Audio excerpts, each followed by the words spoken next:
आपले सगळ्यांचे JNPA मध्ये मी स्वागत करतो. आपण एवढ्या संख्येने आणि एवढ्या दुरून JNPA मध्ये या कार्यक्रमासाठी आला, त्यासाठी मी मनपूर्वक आपले आभार मानतो. आदरणीय सिन्हा सर, माझे मित्र सुधीरजी, जे DG शिपिंगचे डेप्युटी DG आहेत, BCBAचे सगळे पदाधिकारी, JNPAचे वरिष्ठ अधिकारी, कर्मचारी, इथे उपस्थित वाढवून आलेले सगळे माझे पत्रकार बंधू, डाय मेकर असोसिएशनचे पदाधिकारी आणि वाढवून आलेले सगळे बंधू आणि भगिनींनो, हा प्रोग्राम तसा फन हॉटेलवर पूर्वी ठरला होता मागच्या गुरुवारी, परंतु लँड ॲक्विजिशनचं एक महत्त्वाची आणि तातडीची मीटिंग नागपूरला लागल्यामुळे तो कार्यक्रम आपण रद्द केला आणि आज इथे तो कार्यक्रम तातडीने आपण यासाठी ठेवला. कारण की आपल्याला आठवत असेल की आपण जेव्हा जेव्हा भेटलो, वाढवणला भेटलो असो, कलेक्टर ऑफिसमध्ये भेटलो असो किंवा पर्सनल फोनवर कधी बोललो असो, तेव्हा मी सुरुवातीपासून एक गोष्ट बोलत होतो की वाढवण बंदरामध्ये जहाज 2029ला येईल, पण वाढवणमध्ये आणि पालघरमध्ये जेवढे इच्छुक तरुण आहेत त्या सगळ्या तरुणांना कौशल्य देऊन त्याच्या आधी नोकरी लागेल. हे पहिल्यापासून आमचं धोरण होतं, प्रोजेक्ट प्रॉपोनंट म्हणून JNPAचं धोरण होतं. मला सांगायला अतिशय आनंद वाटतो आणि BCBAचे ट्रेनिंग आम्ही जवळजवळ 2 वर्षापूर्वीच सुरू केले होते आणि त्याच्यातून साधारणतः 1001 मुलांना आणि मुलींना आम्ही ऑलरेडी ट्रेनिंग दिलं आहे आणि त्यातील बहुतांश लोक हे ज्यांची इच्छा होती त्यांना जॉब पण मिळालेला आहे. मी मागे शेतकरी संघटना आणि डाय मेकर्स असोसिएशनला गेलो होतो. मला अतिशय आनंद वाटला की त्यांनीच मला घरी बोलवलं, माझा आदर सत्कार केला आणि आमची अतिशय चांगल्या वातावरणात 2दा मीटिंग झाली. त्या दिवशी मीटिंग माणगावला झाली. अध्यक्ष नव्हते त्या दिवशी, माझ्यामध्ये उपाध्यक्ष होते, मला आजही आठवतं. ते काही बाहेर गावी होते. त्यांनी मला 10-11 मागण्या माझ्याकडे केल्या होत्या. त्याच्यातली एक मागणी मी त्यांना म्हटलं की ही माझ्या अधिकार कक्षेच्या बाहेर आहे, त्याच्यामुळे आपण 10 मागण्यांवर आपण कॉन्सन्ट्रेट करू. त्या 10 मागण्यांपैकी सगळ्यात महत्त्वाची त्यांची मागणी होती की डाय मेकर्स खूप मेहनतीने हा व्यवसाय करतात आणि त्या डाय मेकरच्या व्यवसायासाठी आपण सॉफ्ट लोन उपलब्ध करून देऊ. तर त्यासाठी आम्ही JNPAच्या बोर्डामध्ये 20 तारखेच्या बोर्डामध्ये ते प्रपोजल जाईल आणि ते तत्वतः त्याला मान्यता आम्ही दिलेली आहे आणि जवळजवळ 3 ते 5 करोड सॉफ्ट लेन्स लोनसाठी आम्ही निधी मंजूर केलेला आहे आणि जानेवारीपासून त्याचं डिस्ट्रीब्युशन सुरू होऊन जाणार.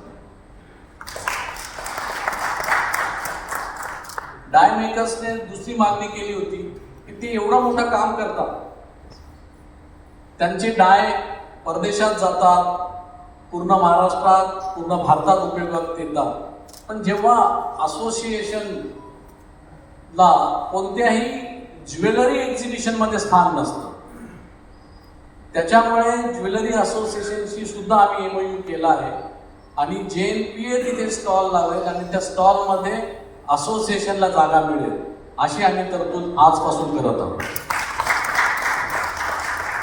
असोसिएशनने तिसरी मागणी केली होती, ती शेतकऱ्यांची होती आणि आपल्या सगळ्या पत्रकारांनी पण केली होती की आमच्या लोकांना शिपिंगमध्ये किंवा इतर बाबीमध्ये आमचं ट्रेनिंग सुरू करा. तर त्याची सुरुवात आपण 2 याच्यात करत आहोत. एक तर BCBAने जे ट्रेनिंग केले त्याच्यामध्ये जवळजवळ 2000 लोकांनी आतापर्यंत आम्हाला इनरोल केलंय, जे चॅटबॉट होतं त्याच्यात. तर त्याच्यातून आम्ही एक बॅच तातडीने जानेवारीपासून सुरू करत आहोत. त्याचं सगळ्यात महत्त्वाचं जे वैशिष्ट्य आहे ते हे की त्याच्यामध्ये मुली सुद्धा मोठ्या संख्येने इन्व्हॉल्व केलेले आहेत, त्यांनी पण नोंदणी केली आणि ही जे लोक ट्रेनिंग घेतील त्यांना 3 महिने 6,000 रुपयाची इंटर्नशिपने जॉब मिळणार आहे. आणि BCBAने मला सांगितलंय त्याच्यामध्ये जे होतकरू आहे, कामचू आहे, त्यांचे काम करू इच्छितात त्यांना BCBA तातडीने 3 महिन्याचा इंटर्नशिप ठेवल्यावर सुद्धा नोकरी द्यायला तयार आहे. याच्यामध्ये सुद्धा मोठ्या प्रमाणात लगेच रोजगार तयार होतो. आणि जो तिसरा जे DG शिपिंगचे जे अधिकारी, सिनियर अधिकारी आज इथे आले, जवळजवळ जे आपण सी फेअरर ज्याला म्हणतो, तुमच्याकडे समुद्र किनाऱ्यावर आपण बंदर आणतो आणि सी फेअरर येणार आहेत. हे सी फेअरर जेव्हा येतील तेव्हा आपले लोक त्या नोकऱ्यांना आधीच तयार पाहिजे म्हणून आम्ही DG शिपिंगशी करार केला. एका व्यक्ती मागे साधारणतः 2.5 लाख ते 3 लाख रुपये खर्च येणार आहे. पहिली बॅच म्हणून आम्ही जवळजवळ 100 लोकांना या ट्रेनिंगसाठी घेणार आहे. त्यासाठी जी तरतूद आहे, जवळजवळ आम्हाला त्यासाठी 3 करोड रुपयाची तरतूद करावी लागणार आहे. ती सुद्धा तरतूद आम्ही केलेली आहे. आणि ही बॅच जानेवारीपासूनच आम्ही सुरू करणार आहे. याचं सिलेक्शन फार सोपं आहे. 12वी पर्यंतचं शिक्षण पाहिजे आणि इंग्लिश जुजबी का असे ना, म्हणजे त्याला म्हणतात की बोलून चालून जे ज्ञान पाहिजे, की वाचता यायला पाहिजे, थोडंफार बोलता यायला पाहिजे, असं ज्ञान असलेले विद्यार्थी आम्ही सिलेक्ट करू. आम्ही काही प्रिन्सिपल्स त्यांना पण त्याबाबत सगळं सांगितलेलं आहे. आणि 100 लोकांची बॅच आम्ही जानेवारीपासून सुरू करणार आहोत. आणि याच्यामध्ये जर जास्त लोकांनी इंटरेस्ट दाखवला आणि जर एक मोठ्या प्रमाणात मुलं आली, समजा 1000 लोक आली, तर ते प्रशिक्षण आम्ही पालघरमध्येच सुरू करण्याचा सुद्धा प्रयत्न करणार आहे. त्यासाठी DG शिपिंगचे अधिकारी ते आम्ही इथे बोलवले. ही मागणी डाय मेकर्सने त्यांनी केली होती की त्यांच्या मागणीचा हा तिसरा भाग आहे. डाय मेकर्सने एक नवी मागणी केली होती की आम्हाला डाय मेकर्ससाठी एक कॉमन हॉल पाहिजे आणि कॉमन हॉलमध्ये आम्हाला CAD CAM असलेलं कम्प्युटर आणि प्रिंटर पाहिजे. तर आम्ही ती मागणी आधीच मान्य केलेली आहे. फक्त त्यांना म्हटलं की त्यासाठी लागणारी जागा तुम्ही द्यायची. ती ज्या वेळेस ती जागा उपलब्ध करून देते त्याचं काम आम्ही 2 महिन्यात सुरू करू. त्याच्यामुळे त्यांची ती मागणी पण आम्ही त्यांची सुद्धा आम्ही पूर्तता केली. त्यांची एक मागणी इलेक्ट्रिसिटीची होती. तर इलेक्ट्रिसिटीच्या बाबतीत आणि सोलरच्या बाबतीत त्यांनी एक सांगड घालण्याचं सांगितलं होतं. त्याला आम्ही हे सांगितलंय की जसं जसं आम्ही आमचा प्रोजेक्ट पुढे प्रोग्रेस होईल आम्ही ती काम पण करू. त्याच्यामुळे त्या मागणीचाही आम्ही पूर्णपणे उपयोग करू. आणि बाकीच्या मागण्या त्यांच्या फक्त डाय मेकर्सशी संबंधित नव्हत्या, तर सगळ्या सोसायटीशी संबंधित होत्या. त्याच्यामध्ये ट्रेनिंग करा आणि शेतकी कॉलेज करा. शेतीसाठी ज्या शेतकऱ्यांनी आमच्यासाठी मागण्या केल्या होत्या की आम्हाला तिथे शेतीसाठी एक प्रशिक्षण आणि आधुनिक शेतीसाठी काय करता येईल त्यासाठी वाढवण प्रोजेक्टने मदत करावी. तर सिन्हा सर हे स्वतः कोकण कृषी विद्यापीठाकडे जाऊन आले, त्यांच्या कुलगुरूंशी बोलले आणि तो MOU सुद्धा आमच्या विचारात घेतला. आज तो होऊ शकला नाही कारण की त्याच्यामध्ये काही गोष्टींची कमतरता होती. त्याच्यामुळे तो MOU सुद्धा आम्ही करू. त्याच्यामुळे जे आम्ही आतापर्यंत जे प्रस्तावित केलेलं आहे की प्रोजेक्ट येईल तेव्हा येईल, पण त्याच्या आधी प्रशिक्षण आणि नोकऱ्यांची सुरुवात झाली पाहिजे. या सगळ्या गोष्टींसाठी आम्ही पूर्णपणे कटिबद्ध आहोत आणि आम्ही आज त्या गोष्टींचा सगळ्यांचा शुभारंभ करत आहोत. आपल्या सगळ्यांचं सहकार्य याच्यासाठी फार आवश्यक आहे कारण की लाभधारक जे विद्यार्थी आहेत किंवा जे काही संस्था आहेत त्या तिथेच उपलब्ध व्हाव्या यासाठी आपल्या सगळ्यांचं मार्गदर्शन, सहकार्य आणि पाठिंबा हा आवश्यक आहे. काही गोष्टी पुनरावृत्ती मला करायची नाही आहे, पण मी तरी सुद्धा पुनरावृत्तीचा दोष घेऊन पुनरावृत्ती करणार आहे. त्याच्यात सगळ्यात महत्त्वाचं म्हणजे आम्ही या प्रोजेक्टमध्ये कोणतीही जमीन ॲक्वायर करत नाही. फक्त रस्त्याला जी जमीन लागते त्याला NHI ॲक्वायर करते आणि ते त्याला योग्य मोबदला देतील.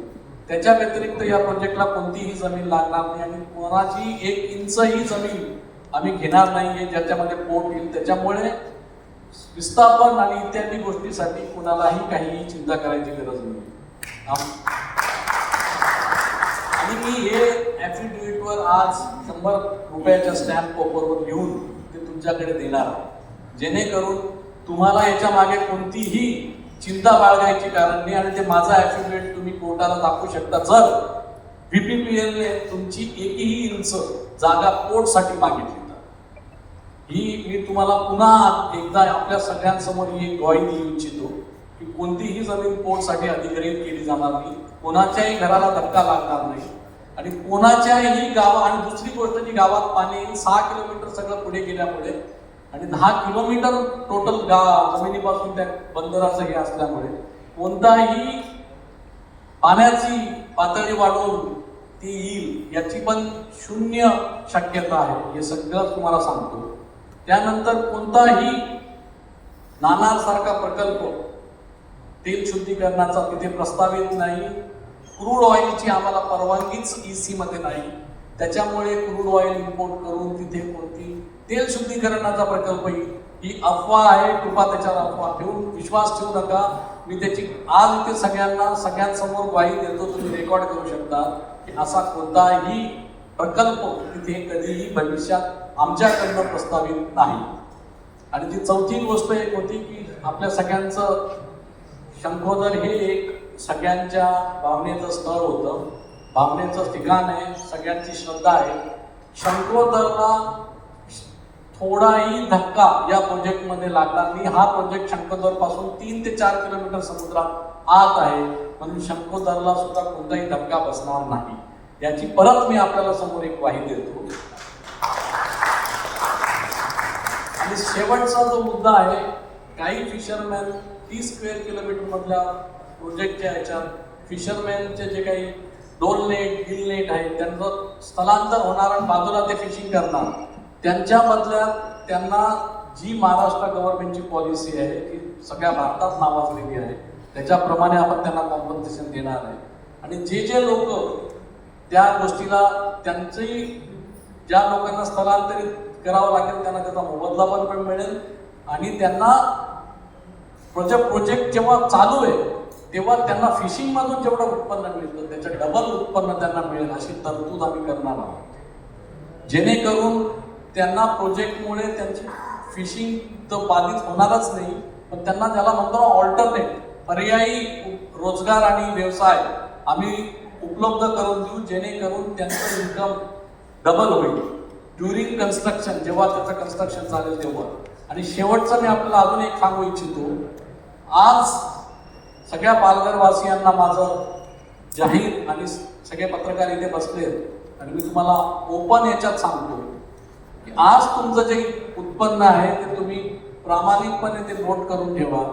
मी तुम्हाला ग्वाही देतो की जोपर्यंत बंदर सुरू होईल तोपर्यंत तुमच्या उत्पन्नामध्ये दुपटीची वाढ होणार आणि बंदर सुरू झाल्यावर ती चौपट होणार. एवढे मी तुम्हाला इथे ग्वाही देतो, कारण की तुमची जमीन न जाता, तुम्हाला कोणतं विस्थापन न होता भरपूर रोजगाराच्या संधी उपलब्ध होऊन त्यासाठी कौशल्य JNPA देणार, VPPL देणार आणि सगळ्या रोजगारांच्या संधी स्थानिकांनाच पहिले उपलब्ध होतील याची तजवीज आम्ही करणार आहोत. स्थानिकांना रोजगार जेव्हा संपेल तेव्हाच महाराष्ट्रातील इतर लोकांना तो रोजगार राहील. पण 12 लाखाचा रोजगार तिथे प्रस्तावित आहे पुढच्या 5 ते 10 वर्षात, आणि इनडायरेक्ट तर त्याला 10 पटीने जेणेकरून मिळतो. 70 ते 80 लाखाचा रोजगार आणि व्यवसायाच्या संधी तिथे प्रस्तावित आहे. त्यासाठी जे स्किलिंग आहे ते आम्ही करणार आहोत आणि त्या स्किलिंगचा खर्च पालघरवासियांसाठी निःशुल्क राहणार आहे. याची ग्वाही मी आज आपल्या सगळ्यांना इथे देऊ इच्छितो आणि त्याचा शुभारंभ आज होतोय. मला आपल्या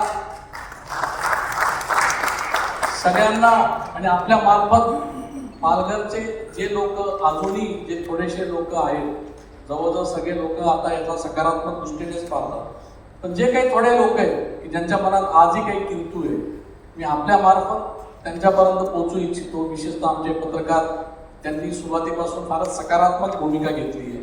त्यांच्याशिवाय या प्रकल्पाला पालघरमध्ये पाठिंबा मिळणं मुश्किल होतं, पण त्यांनी सकारात्मक भूमिका घेतली, कायम सहकार्य करून वस्तुस्थिती मांडली. मी म्हणत नाही की त्यांनी माझी बाजू मांडली, पण वस्तुस्थिती मांडली.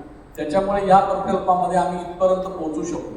तुमच्या माध्यमातून मी त्यांना हा माझा विनंती करू इच्छितो की तुमच्या मनात काही किंतु अजून असतील तर सकारात्मक चर्चा करायला आमचे दरवाजे कायमस्वरूपी उघडे आहेत.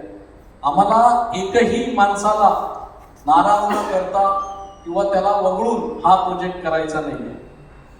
वाधवण विरोधी संघर्ष समिती हे यांनाही माझी विनंती आहे की त्यांनी चर्चेला यावं आणि आता या प्रकल्पापासून स्थानिकांना जास्तीत जास्त कसा फायदा होईल यासाठी प्रयत्न करण्यासाठी त्या संघर्ष समितीचा उपयोग करावा, अशी मला त्यांना कळकळीची विनंती आहे. ती आपण त्यांच्यापर्यंत पोहोचवावी आणि सगळ्यांना घेऊन हा प्रोजेक्ट चांगल्या पद्धतीने कसा करता येईल आणि स्थानिकांचा फायदा कसा होता येईल यासाठी जर आपण प्रयत्न केले तर हा प्रोजेक्ट भविष्यामध्ये पूर्ण डहाणू आणि पालघरची ज्याला म्हणतात की पूर्ण तस्वीर ज्याला म्हणतात पूर्ण चित्र पाळते आणि डहाणूवासियांसाठी ही एक फार मोठी संधी दिली अशी अपेक्षा मी व्यक्त करतो. पुन्हा आपण इथे आल्याबद्दल आपले आभार मानतो. धन्यवाद. जय हिंद, जय महाराष्ट्र.